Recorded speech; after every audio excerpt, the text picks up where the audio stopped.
나의 마음은 잘 집중되어 해탈되었고 용맹정진하니 하늘이여 비를 내리소서. 위대한 철학적 기술이란 관습적인 사용으로 빛을 발한 생각에 새로운 빛을 비추는 데 있다. 우리가 올바르게 행동할 때마다 싹은 힘을 얻어 마침내 기본적인 덕은 습관이 된다. 피니토를 암송해서 먼저 외우겠습니다. 철학을 필요로 하는 것은 존재이다. 이론은 한 존재의 항의 표시와 같다. 그 존재는 자신이 경험한 것 앞에서의 목소리 없는 존재, 정신의 단순함에 머무르지 않고 정신의 복합을 추구한다. 즉, 이론화하고 구성한다. 철학적 충동은 이론을 변형시키며 생애 충동을 뒤쫓는다. 이상적으로 철학자는 자신의 추상들이 새로운 경험에 의해 효력을 상실하고 파기되는 것을 반긴다. 즉, 자신의 생각이 불완전하고 불충분하고 미숙할 수밖에 없다는 것을 인정한다. 그럼에도 그는 개념과 언어를 통해 자신의 경험을 표현하기를 그만두지 않을 것이다.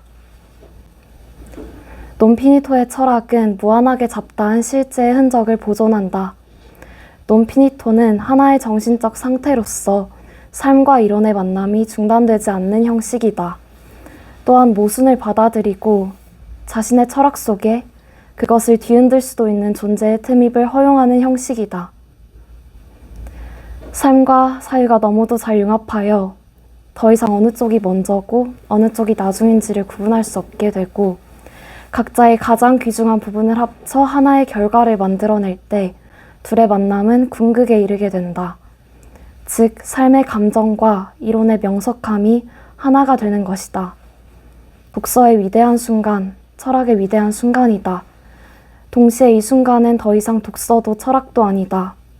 하나의 삶이 자신을 드러내고 자신을 사유하고 자신의 가장 소중한 부분을 끄집어내어 보편화함으로써 모두와 공유하는 순간이다. 해명하다, 해방하다, 자신을 인식하다, 전달하다, 탐색하다, 변형하다, 기쁨을 주다.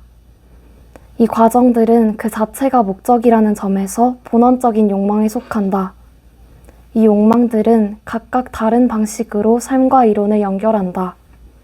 앞서 말했듯이 이 두 영역을 맺어주는 것이 철학이다. 철학은 추상적인 지식이 아니다. 철학은 성찰하고 이론화하고 자신을 이해하고자 애쓰는 삶이다. 또한 철학은 실제로 살고 경험하고자 하는 것이 되고 경험하고자 하는 이론이다.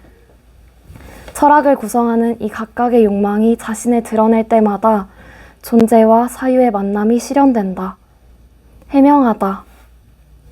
쏟아지는 졸음 속에서 단편적인 생각들이 혼란스럽게 흩어지는 밤처럼 오직 어둠으로만 이루어진 생각은 괴물과 두려움, 증오심만을 낳는다. 확인 불가능한 신화, 피로 얼룩지는 종교, 잔혹한 독재체제 등이 그 예이다.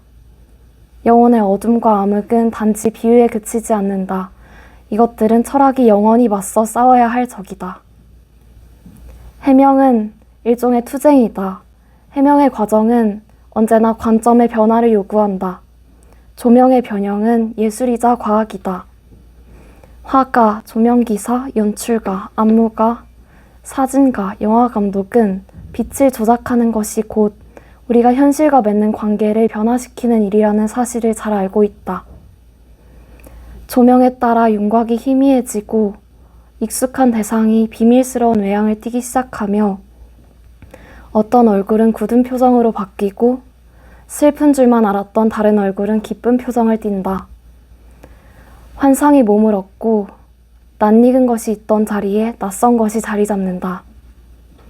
위대한 철학적 기술이란 관습적인 사용으로 빛을 발한 생각에 새로운 빛을 비추는 데 있다. 따라서 해명하는 행위는 철학자가 하나의 감정, 의견, 판단을 탈취하여 그것을 자신의 빛 속에서 변형시키는 것과 같다. 해방하다. 이러한 힘의 발견과 열광의 단계가 지나고 나면 비판의 시간이 찾아온다. 비판은 대대적으로 이루어진다. 이 힘에서 하나의 긍정적인 결과를 도출하려면 100개의 부정적인 결과를 감내해야 한다. 철학자는 관념의 힘과 권위를 발견한다. 그는 관념이 자주 잘못 사용되고 본래 의미를 벗어나거나 도구화되는 것을 간파한다. 철학자는 삶으로 변환되는 관념과 경험에 영향을 미치는 사유를 곳곳에서 찾아낸다. 그리고 자신이 동의하지 않는 이해관계에 복무하는 관념들, 오류들, 분노를 불러일으키며 인명을 앗아갈 수도 있는 관념들을 솎아낸다. 또는 끊임없이 삶과 사유 사이의 변환을 잘못된 방식으로 사용하는 예들을 찾아 비판한다. 그는 곳곳에서 심약한 삶을 살게 만드는 저열한 관념들, 한심한 이론들을 생산하는 실망스러운 경험들을 발견한다. 해방은 우리를 묶는 쇠사슬을 찾아내어 그것을 풀어내는 일이다. 자신을 알다. 철학은 개인적인 동시에 보편적이다. 그도 아니면 최소한 이 두 차원 모두에 참여하기를 원한다. 그러나 잘 알다시피 개인적인 것과 보편적인 것은 서로를 배제한다.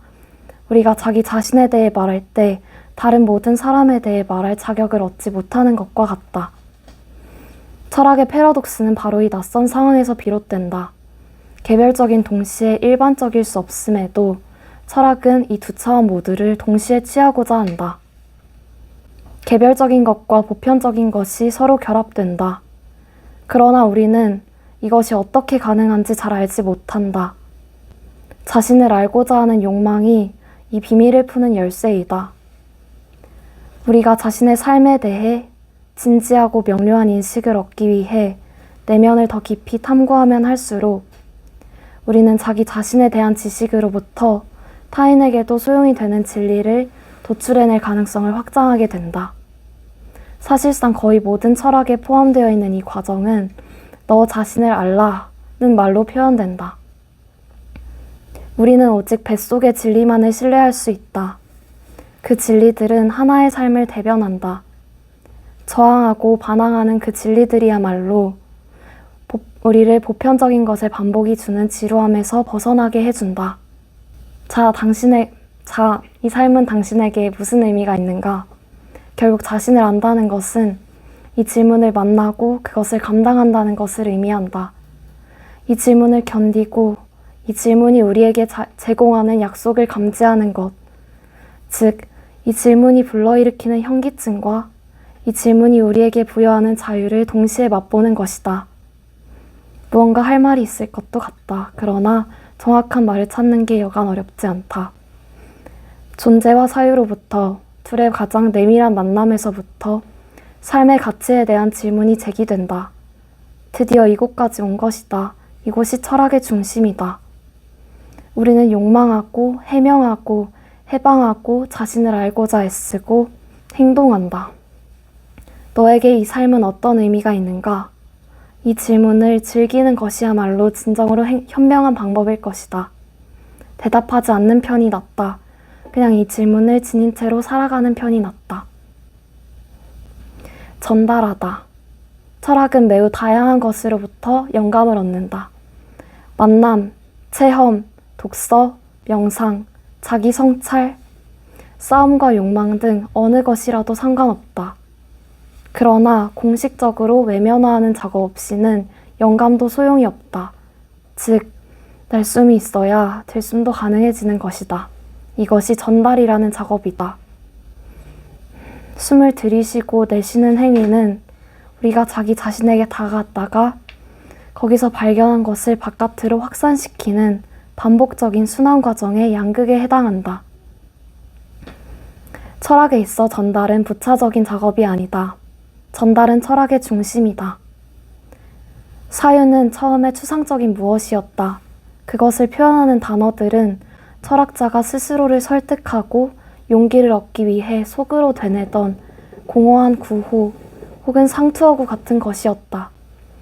하지만 철학자가 입을 열거나 글을 쓰기 시작하는 순간 지금까지 되풀이해온 이 열쇠말들, 개념들 혹은 상투어구들은 드디어 언어 혹은 이미지를 통해 자신들을 펼쳐 보일 장소를 만나게 되고 그 속에서 고유의 음색, 울림, 음악, 형태 등을 갖추고 삶을 영위하게 된다. 스타일은 개념과 삶을 연결하는 매듭들 중 하나이다. 스타일은 하나의 사유에 형태와 에너지를 부여하고 그것을 언어 속에 뿌리내리게 함으로써 사유를 구체화한다. 이론 속에서 단어, 이미지, 음성으로 육화되어 출현하는 삶은 그것이 타자의 존재를 매개한다는 의미에서 매우 중요하다. 탐색하다. 사유는 삶의 새로운 가능성을 탐색한다. 탐색은 선호하는 것을 발명하는 행위이다. 철학자는 처음에 세 단계를 지나는 동안에는 좀 더 개인적인 차원, 즉 나는 생각한다와 연결된 나는 존재한다에 기울어져 있었지만 이제 전달의 작업을 통해 타자와 연결되고 세계를 되찾게 된다. 이를테면 그는 세계로 되돌아온 것이다. 그 세계는 이미 변형되었다. 그는 세계를 해명하려고 애썼고 몇몇 환상으로부터 스스로를 해방시켰다. 그런 식으로 그는 자기 자신을 탐구했다.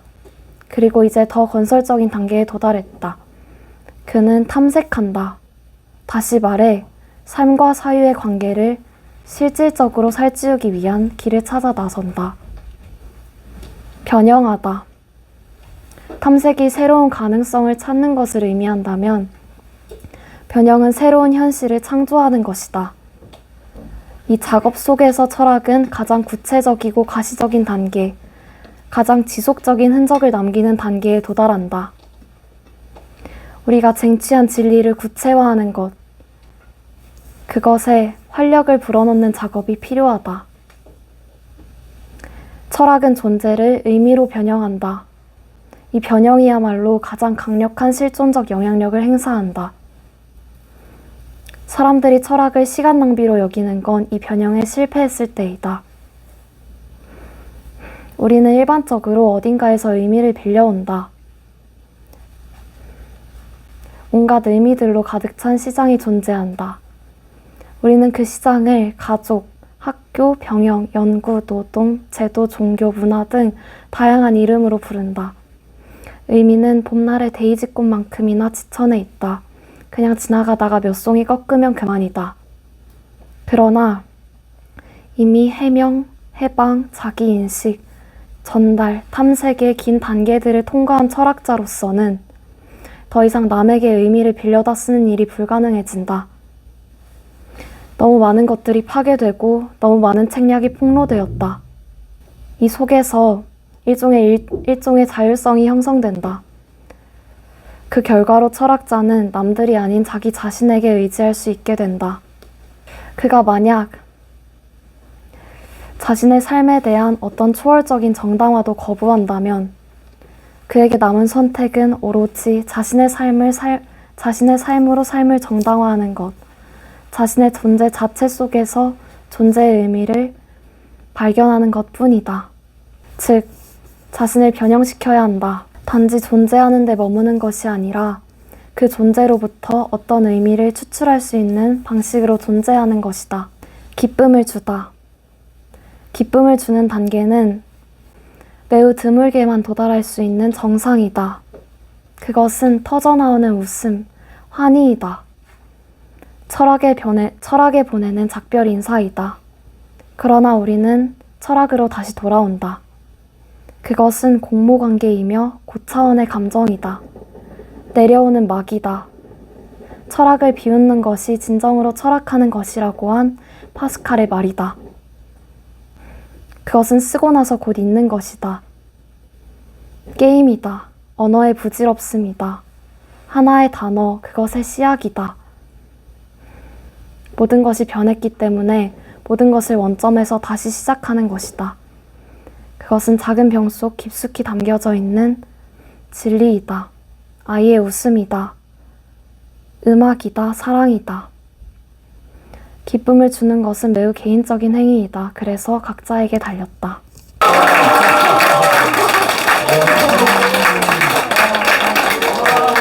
논피니토는 미완이라는 뜻이고 삶은 완결될 수 없는, 그러니까 미완의 과정 속에 있습니다. 그래서 논피니토의 철학은 이 살아가는 때 한복판에서 철학한다는 것은 무엇인가 라고 질문하고 있는 책인데요.